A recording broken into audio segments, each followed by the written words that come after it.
Hello everyone, you are listening to the Upshift podcast, the podcast that is all about Formula Racing. Today we are talking about the Spanish Grand Prix, Formula 1 and Formula 2. The race is kind of what we all expected. It essentially was Lewis Hamilton dominating the race. Kind of a boring Grand Prix, but I'm happy that F1 is back. I'm not complaining. I know I stole that from WTF1. I know. You guys don't need to tell me. I know. But Lewis Hamilton dominating the race, and also getting the record for most podiums, passing Michael Schumacher. So good job, Lewis Hamilton, getting 156 podiums. That's unbelievable. Good job. He won by 24 seconds over Max Verstappen and 44 seconds over his teammate, Valtteri Bottas. So Bottas is out of the championship running. It's going to be Lewis Hamilton. So can we just hand him the award already? We don't need to get our hopes up. We don't need to get our hopes up. Don't get our hopes up. But Verstappen's now in P2 of the Drivers' Championship. Actually, I think he's been in that since British Grand Prix, but I don't fully know. But a pretty good race in the midfield. My driver of the day was kind of close between two drivers, but I will give the first ever Upshift F1 driver of the day award to Lance Stroll, getting that P4 position, getting a great start by him, passing Checo and Bottas, and then he got passed by Bottas later in the race, but he held off Bottas for like 2, 3, 4 laps. Actually, I think 5. He held off Bottas for a very long time. So good job, Lance Stroll. My co-driver of the day, but just a little bit less, is Sebastian Vettel. He got P7. Great job by him by getting that Ferrari, which is a boat with a hole in it, to P7, getting 6 points. I think the biggest loser today will be biggest winner and loser today. The biggest loser is Valtteri Bottas, because again, he's out of the championship. He's just out.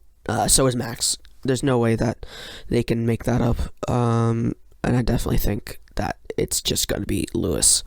I definitely think that Verstappen will win another race. It will take a little bit of a special circumstance, like what happened in the 70th anniversary Grand Prix, but it might happen because I'm pretty sure that they are going back onto the soft compound of tires.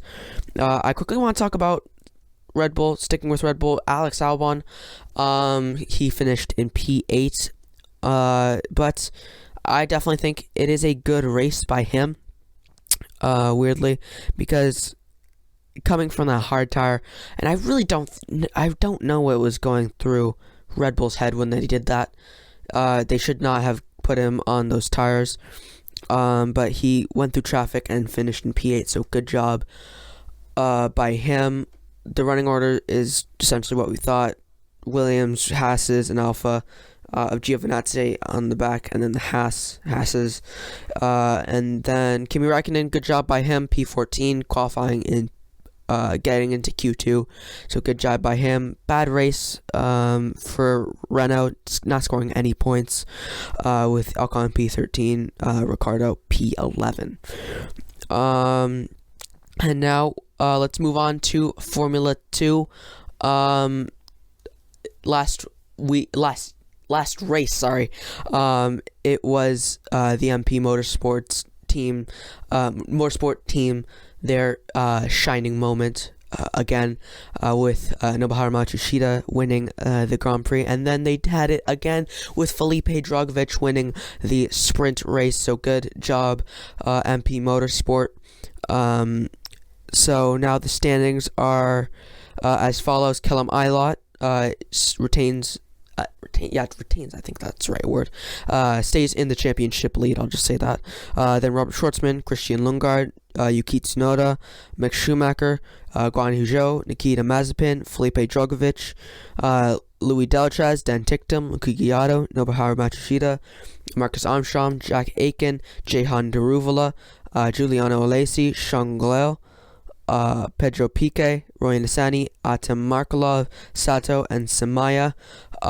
So I definitely think that the only people who will challenge for the title is the top four. Maybe Mick will come in there, but I don't think so. I don't think he's too far back. I actually think that Lundgaard and Tsunoda are a bit too far back, but I never know. Maybe they will make a challenge. But a little sad news, as I said last episode, Sean Galel broke his back. He still is going to be out for, I'm pretty sure, Spa. But a little bit good news, he is in a stable condition. He said he is okay. And I'm happy because it's kind of terrifying breaking your back. I've never broken a bone, thankfully, but I do know it's a scary experience, especially to break your back and everything that's going on.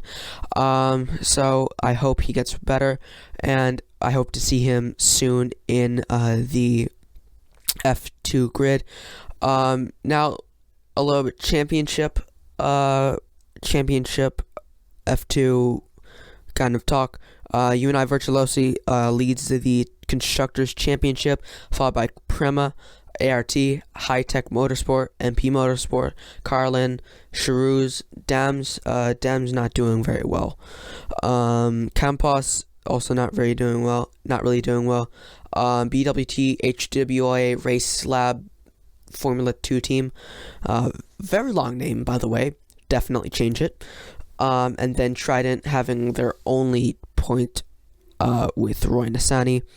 But Roy Nissany tested the Williams F1 car in FP1.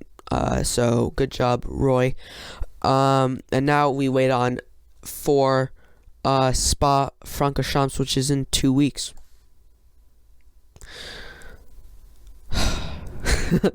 So definitely looking forward to that. If you might know, Spa-Francorchamps is one of my favorite tracks. My three favorite tracks are Zandvoort, Spa, and Austria.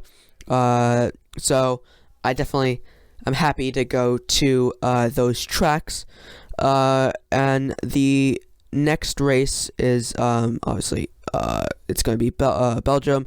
Then we are going to Monza, and then we're going to go to Mugello. I did not pronounce that right. I hope I did. And then Sochi, and then Dutton. We're going to go to the Nürburgring, and then we're going to go to Paramayo. I need to remember how to pronounce these. And then we are going to Imola. But the Imola Grand Prix will be a 2-day thing, so I'm definitely looking forward to how they format that. And now we're at the end. I hope you guys have all enjoyed. Follow me on Instagram at UpshiftF1. Tweet me at the Upshift Pod or the Upshift Podcast. Follow me on Facebook at Zeki Bosham. Subscribe to my YouTube channel at Upshift Podcast. The T is a 1 because of joke. I hope you guys have all enjoyed. Consider sharing this with friends and family. Stay safe in quarantine. Have a good day, and goodbye.